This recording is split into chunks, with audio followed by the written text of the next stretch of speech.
Okay, we have some of this really nice pasta sauce left. We got enough here for another couple of meals. So I've got some penne. See it here? We have our penne pasta ready to go. We put the whole package of it, and it was, get this so you can see what we're going to do here. Now, this is supposed to have ricotta cheese in it, and I told John we went back for the onion because we forgot the onion, and I told him there was still something on my list that I forgot, and I forgot ricotta cheese. So I'm just going to use cottage cheese and some goat's milk cheese, okay, some goat cheese. A bit of shredded Parmigiano, Romano, and Assaggio cheeses, and then I've got some extra Parmesan cheese here we're going to put on the top as well. And some parsley. I don't have any fresh parsley, so I'm going to have to use that. But fresh parsley would be really good in this, in a little Italian seasoning. And I don't have any mozzarella cheese either, so I'll just use the Colby Monterey Jack version here. That's fine. That's fine. This is still going to taste fantastic. And again, you can go to the other video, and then I'm going to link right here. I'll put that link right up over here in that corner. See it? And that will be the link on my other recipe, on my spaghetti and meatballs recipe for the freezer. And that will show you how to make my pasta sauce. But I've got plenty of leftover pasta sauce here. You can see this here in the container here. I got plenty of leftover pasta sauce for this. So I already made the spaghetti for the freezer for our month's worth of meals. So now let's get the leftover sauce. We have our same tins and our same containers. These we got at the Dollar Tree. They have the lids upside down.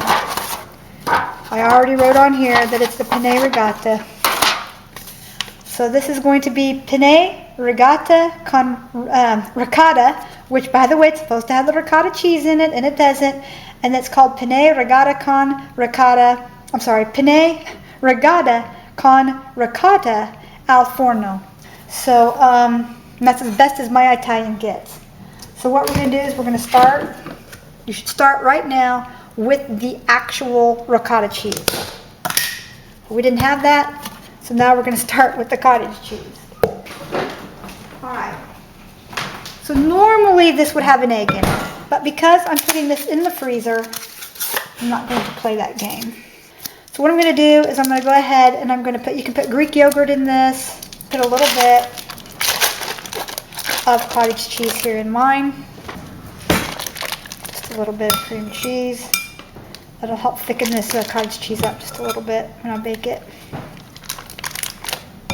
That'll be fine right there. It doesn't have to be perfect, just as long as it's in there to thicken it up a little bit. When it melts, it will. Okay. I think I'm going to dollop the top with the goat's cheese. Okay, now I'm going to put in, I'm not using a measure on this. When I get to cooking for the freezer, there's no way. I'm going to put in a handful. And that, like I said, that was supposed to be mozzarella cheese. That would have kept it white, but I didn't have any mozzarella cheese. This is a, okay, there we go. Now we're getting it all nice and blended.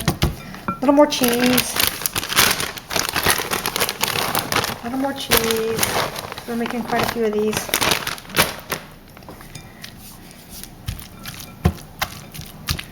Okay, there we go. Might put a little bit more cream cheese in here. Okay, that was a half of a block of cream cheese. I'm going to put in a little bit of the shredded Parmesan Romano. That was about a little bit over probably a quarter of a cup. A little bit of the Parmesan. About an eighth of a cup.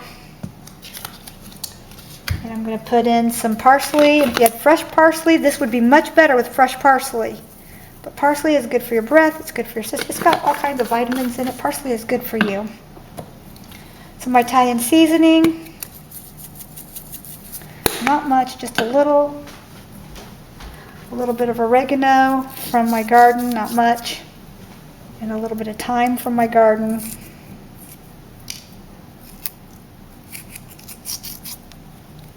The sauce has a lot of this in there, so you don't need much. I'm going to put the goat's cheese on top. I'll top it with the goat's cheese. All right, now we're just gonna blend this in. Now normally you would put 1 egg in with this. If you're gonna go right to it and bake this in the oven, you'd put an egg in this and you'd put a carton of ricotta cheese in this as well. All right? And you can keep the cottage cheese in it or you can remove it, it doesn't matter. But, all right, so it's a nice thick substance. The ricotta cheese wouldn't have been quite this thick, but that's fine because it's all gonna melt when it goes in the oven. A little salt, not much. A little pepper, not much. And by the way, this is really good if you brown up some sausage and put a little sausage inside of your tomato sauce. That's really good. Okay, so see, like this a little thick, and like I said, if I'd had the ricotta cheese, it wouldn't have been quite this thick as a stem. There we go. And again, the egg would have made this a little bit more runny, but the egg would have also helped it set up. So it's good that I got it a little thicker since I didn't have the egg in it. Do you understand the concept that I'm saying here? No ricotta, no egg, then just use what you got. All right, that'll work fine. That'll be nice and melted when we bake this. Mix in the penne here, just a little bit of the penne into it. There we go. And this right here becomes the middle layer. And you put a layer of sauce, a layer of the penne cheesy mixture here, and then I'm just going to use my hands.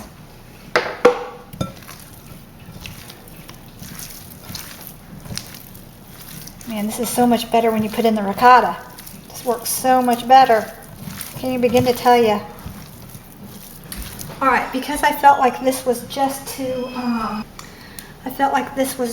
thick. I'm gonna go ahead and put in some more cottage cheese. Trying to get some of that liquid curd there too. And I'm gonna add, thank you. All right, here's some feta cheese. We're gonna add some of that in here.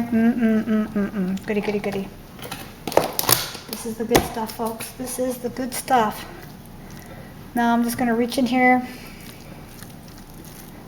Kind of blend it in here just a little bit with a spoon, and then I'm gonna use my hands again.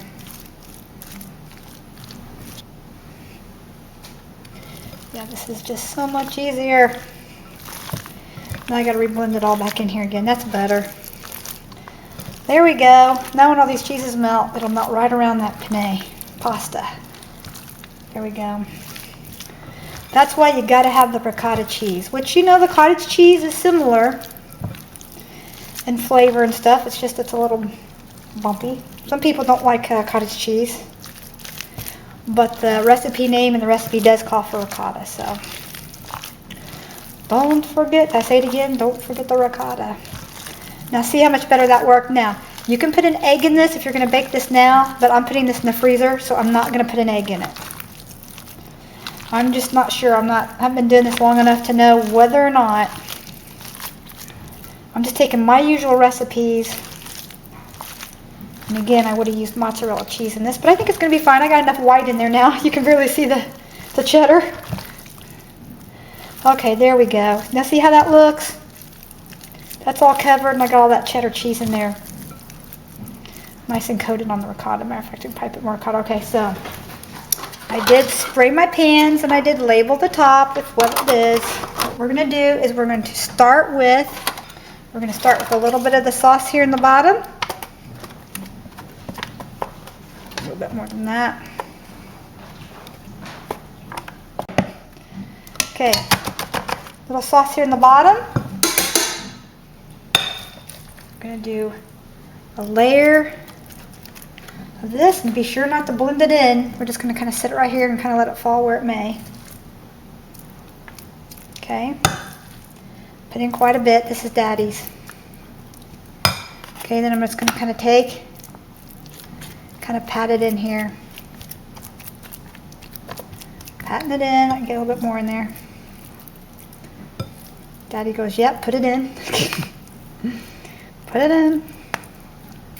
John's over here at the snack bar watching me. Okay. I think I can get a little bit more down on this end. I have enough to make another batch of the middle stuff, so I just didn't know if I had enough tomato sauce left. So now another layer of the tomato sauce.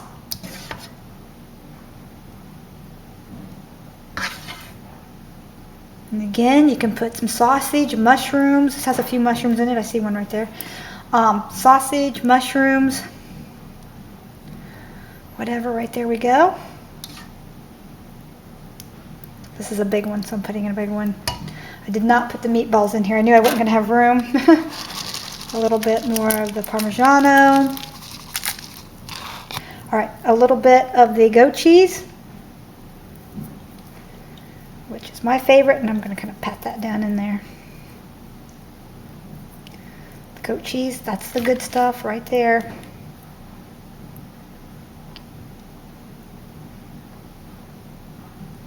All right, I'm going to stop the camera for just a minute. I'm going to take a picture. I'm going to top this off with some sliced black olives. These are just the little mini ones.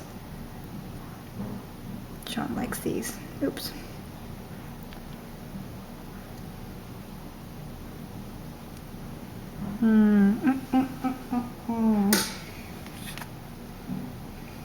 All right, now when you bake this, you're going to bring this out of the refrigerator. You're going to thaw it for about an hour, either overnight in the fridge or about an hour on the counter. Thaw it in the refrigerator overnight if you can, if you remember to. No microwave, this is metal. Slip them on a cookie sheet in the oven at 350 degrees for about, I would say probably about 35 to 45 minutes if it's still really frozen, and about 25 minutes to 30 minutes if they're not. Okay, when you take the lid off. Now, the lid on these, and I'm going to say this again, the lid on these are metal on this side. The metal side goes down, and then you write on the paper side, okay? That helps to reflect that heat. So this is my penne ricotta con ricotta al forno, okay? Be sure and hit that subscribe button. Be sure and hit that thumbs up. Show your support for our channel. We love you. God loves you. And go with God. Blessings.